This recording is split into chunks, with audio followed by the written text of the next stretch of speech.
अस्सलाम वालेकुम एवरीवन। आज हम देखेंगे कि एक मिनी रिपोर्ट का टॉपिक कैसे बनाया जाता है और टॉपिक बनाने के बाद नेक्स्ट जो उसका काम है हाइपोथेसिस का वो कैसे करते हैं। सबसे पहले हम बात करेंगे मिनी रिपोर्ट के टॉपिक को जनरेट करने की। हमेशा जब हम रिपोर्ट का कोई टॉपिक बनाते हैं तो हम उसमें एक वेरिएबल सेलेक्ट करते हैं। वेरिएबल क्या है? वेरिएबल ऐसी चीज़ है जो वेरी करती हो with the passage of time. With the passage of time very करने से मुराद ये है, अगर हम बात करें पर्सनैलिटी के बारे में, आप आज किसी की पर्सनैलिटी ट्रेट मैयर कर रहे हैं और आप आज से साल बाद मैयर कर रहे हैं तो उन दोनों असेसमेंट्स में डिफरेंस आएगा। क्यों? क्योंकि ये एक ऐसी चीज़ है जिसने टाइम के साथ साथ चेंज होना है। तो हम हमेशा वेरिएबल अपनी स्टडी में शामिल करते हैं जिसको हम स्टडी करने के बाद ये बता सकें कि हमारी स्टडी का क्या इम्पेक्ट आया, हमारी रिसर्च ने क्या कोई रोल प्ले किया या नहीं किया। क्यों? क्योंकि हम रिसर्च करते ही इसलिए हैं ताकि हम नॉलेज गैप को फिल कर सकें। चलें जी, अब हम चलते हैं अपने टॉपिक की तरफ। टॉपिक जनरेट कैसे करते हैं? हम एक वेरिएबल लेते हैं, जैसे कि इसमें एक वेरिएबल है एकेडमिक परफॉर्मेंस। अब एकेडमिक परफॉर्मेंस हम किस में देख रहे हैं? हम एक यूथ में देख रहे हैं। यूथ का मतलब हमने पॉपुलेशन डिसाइड की है कि हमारी नौजवान नस्ल।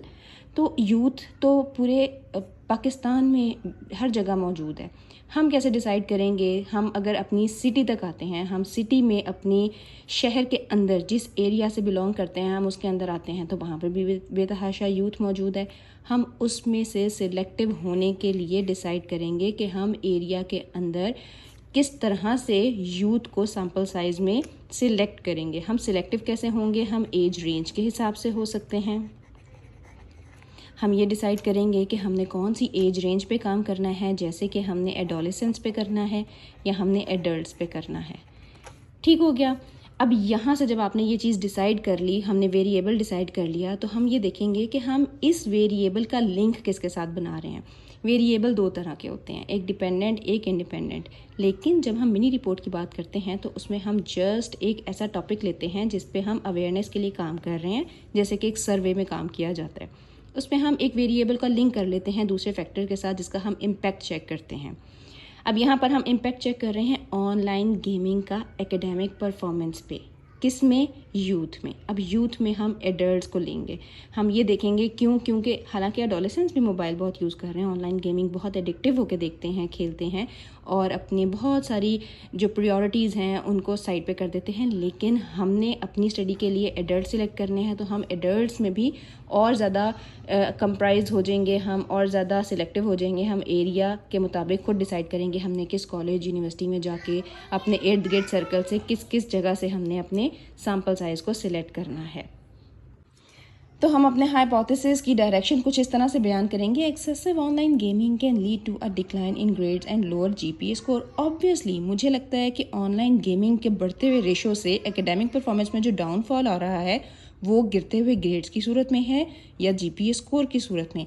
और ये सिर्फ एकेडमिक परफॉर्मेंस पे ही इम्पैक्ट नहीं डाल रहा, बल्कि ये दो लीडिंग फैक्टर्स मेन जो स्टूडेंट्स में नोटेड हैं, रिपोर्टेड हैं, वो है स्लीप और उनके फोकस, लैक ऑफ फोकस। इन दोनों को भी बहुत बुरी तरह से इम्पेक्ट कर रहा है और ये दोनों ही चीज़ें मेंटल वेलबींग के लिए थ्रेट हैं अगर ये दोनों डिस्टर्ब हों। और अगर हम थोड़ा सा और डिस्कस करें इसके अफेक्टिंग फैक्टर्स को तो उसमें सोशल आइसोलेशन है और एडिक्शन है। जब कोई पर्सन किसी चीज़ का आदी हो जाए, एडिक्टेड हो, उसको बंद करने के बावजूद बार बार थॉट उसी की तरफ जाए तो वह एडिक्शन है। और जब किसी चीज़ की एडिक्शन होती है तो आपको पता ही नहीं चलता कि आप कब सोशल आइसोलेशन में चले गए हैं। इसका ये मतलब है कि आप बहुत सारे लोगों में घिरे बैठे हैं लेकिन फिर भी आप आइसोलेटेड हैं।